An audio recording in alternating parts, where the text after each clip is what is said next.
Welcome back to the last episode of painting the icon of Barnabas.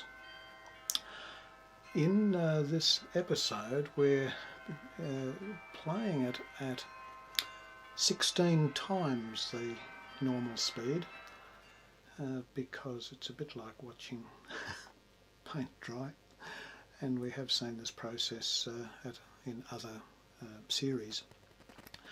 And I'm painting on burnt sienna, that is titanium white tinted with burnt sienna.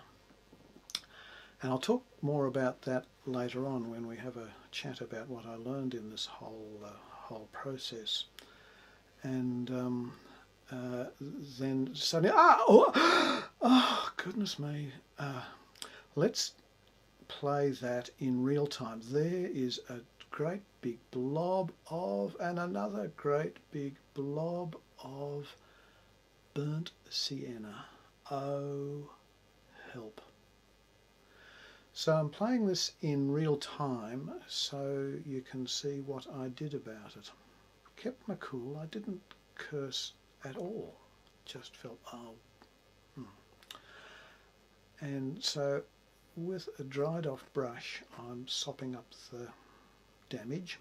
I could use a bit of tissue paper, that works as well, but at this point I'm also then wetting the brush and, well, wiping it away, and not wiping it away here, I'm just sopping this up.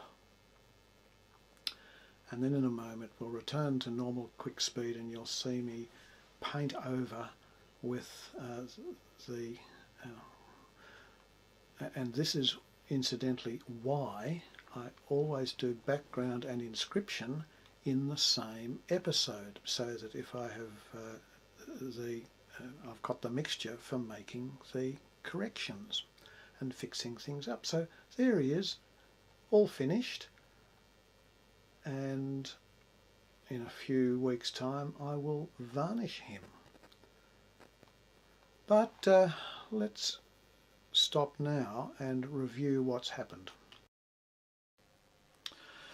These series of videos, as I've said before, are a diary and not tutorials, and I'm trying to keep in mind that that's what I'm doing. It's a bit tricky because I was trained as a teacher and it kind of comes out of me occasionally, but I'm really trying to teach myself, and that's why I leave in all the mistakes. See that bit about the blob of paint doing the halo, I could have edited that out, but I wanted to document what happens when things go wrong. And a few things have gone wrong in the Barnabas story. Firstly, it was very difficult to find a decent icon as a model, and the one that I did eventually choose, the only thing I really liked about it was the face, and I didn't like the colouring, and I didn't like the scroll. It had this little ribbon tied around it, looked really twee. And the hand held in blessing was good, I did use that. So really the head and the hand and the basic shadings in most of the garments I kept. So it became an exercise, and a helpful exercise, in really composing for myself what this icon would look like. And even though I did the main sketch and then translated that onto the panel as faithfully as I thought I could, even then, down the track, problems arose, and particularly with the arm on the right, actually his left, the saint's left arm and hand, but to our right. The forearm was too short. And I really have difficulty with this because the length of the arm from the inside of an elbow to the wrist is about just a good head length. And this was nothing like a head length, but then we've got to remember that in fact we don't hold our arm out like that, and neither does the saints. It's sort of wrapped around the body, but even so it was too short, and so I needed to fill that out a bit and to bring this out into the towards the frame a bit more. And then we discovered that this hand was too small. I keep complaining about hands, and I should get over it, but we were able to fix that and realised that I'd put the knuckle too far into the hand and it wasn't fat enough. So we fixed that. A few other things that I've learnt though. One is raw sienna. Now, raw sienna, which is this colour as background in this garment here, so it's a lovely brown, and it's a nice natural. It's a treated ochre, but it is traditionally streaky. It's nice and translucent, but getting a nice even coat is not always easy. It's a bit like terre verte in that way also. But it went on really nicely. I think it's because I used a good deal of egg and because I used a mortar and pestle really thoroughly. I really gave it a good grinding. So that was something I learned. Give those streaky pigments a really good going over. I liked, and had done it before, as I've said, I liked the way the highlight of using the terre verte deep. Why not just use common or garden terre verte? Because I haven't got enough of it. I've got more of the terre verte deep. I've got to get another jar of terre verte. But the terre verte deep worked well with the ubiquitous titanium white, and having those different colours working side by side, I really liked.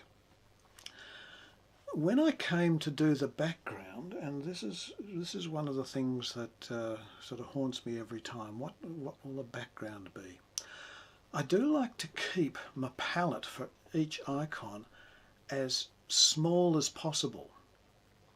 There was nothing really in the icon already that was suitable for background, but then I thought about the raw sienna, and so I used mainly the titanium white and tinted it with the raw sienna, and it came out looking a bit like unbleached titanium, which I really like and I use it a lot, but it was a warmer version. I was surprised at how warm, that sort of tinge, that glow that it has, that I hadn't expected.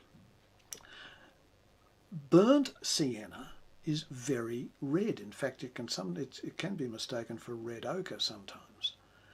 And I realised that raw umber, by using heat, makes raw sienna by using heat makes raw sienna.